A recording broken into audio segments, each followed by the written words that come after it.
Today I am baking a delicious cocoa powder and chocolate chip sourdough loaf. To begin, I started with 500 grams of bread flour, 350 grams of unfiltered water, 13 grams of salt, and 200 grams of sourdough starter, which I cultivated using all-purpose flour. I then used half a cup of cocoa powder, 2 teaspoons of nutmeg, and 2 tablespoons of brown sugar just to give the bread a slight sweet flavor.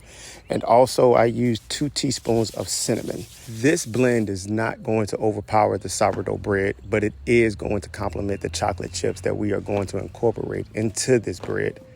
After I've done my bulk fermentation and I've done 4 sets of stretch and folds, I let the dough sit for about another hour before I pour it out and prepare it for shaping. Once I remove the dough from its bowl and now I have it on a floured surface, I do let the dough sit for another 20 minutes just to let it rest.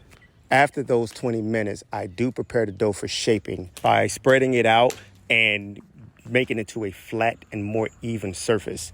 Once I have the dough spread out, I then prepare the chocolate chips. Now I'm using gourmet chocolate chips, something that has a deep chocolatey taste, and I never skip on these chocolate chips when I'm adding them to my dough. These chocolate chips that I'm using, I did buy from Walmart. They are a little bit pricier, maybe about $2 or $3, but they are well worth it. They always incorporate whatever I'm using them in, whether it's chocolate chips or my sourdough, with a deep, rich, chocolatey flavor.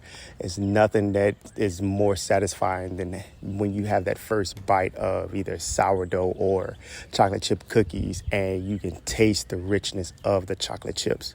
So as you can see, I am putting chocolate chips in every layer of this sourdough, in every fold, because when the dough bakes, you do not want your chocolate chips to only be on one side of the dough, at the top, on the left, or the right, or just the bottom. You want them to be incorporated all throughout your sourdough bread. So now that I have my chocolate chips in my sourdough and I have it shaped just the way that I want, I'm going to prepare it to put it in a bowl, and it's not going directly into the refrigerator. I am going to allow it to sit on the counter for another hour before putting it in the refrigerator and beginning its cold fermentation process. Allowing the dough to sit on the counter for another hour before starting the cold fermentation process allows it to ferment further, allows it to gain more air bubbles, so it gives you a higher rise in the oven.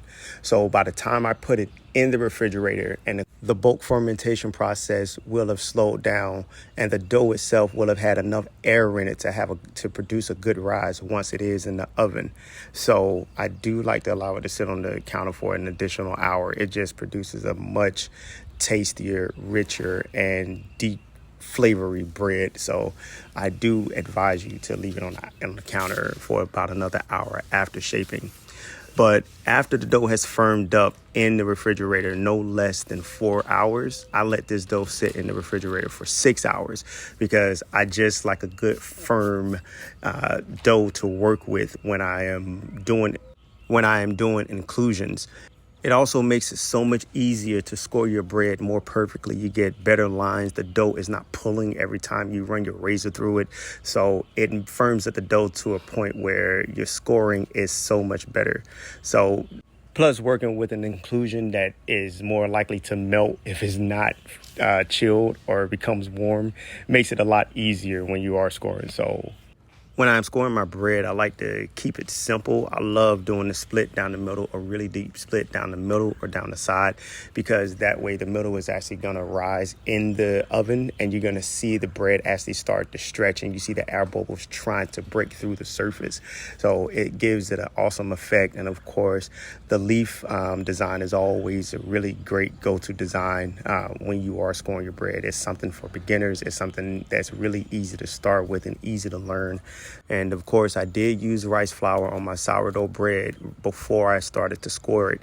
It is going to give it an amazing look, especially because I have this deep, rich brown chocolatey color. You're gonna see once it comes out of the oven just how beautiful this bread looks. Once I am done scoring, I do use ice cubes to produce more steam to help the bread rise. I am not going to cover this loaf up. I'm going to do an open bake in the oven. I am baking this bread at 500 degrees for 20 minutes, and then I am switching to 450 degrees for another 25 minutes. The additional 5 minutes in the second halves allows the bread on the inside to cook fully. So as you can see, this bread did rise. I do have a slight crack on the side, but look how beautiful it is. Look at that design. Look how the rice flour is such a beautiful contrast against that brown cocoa flavor.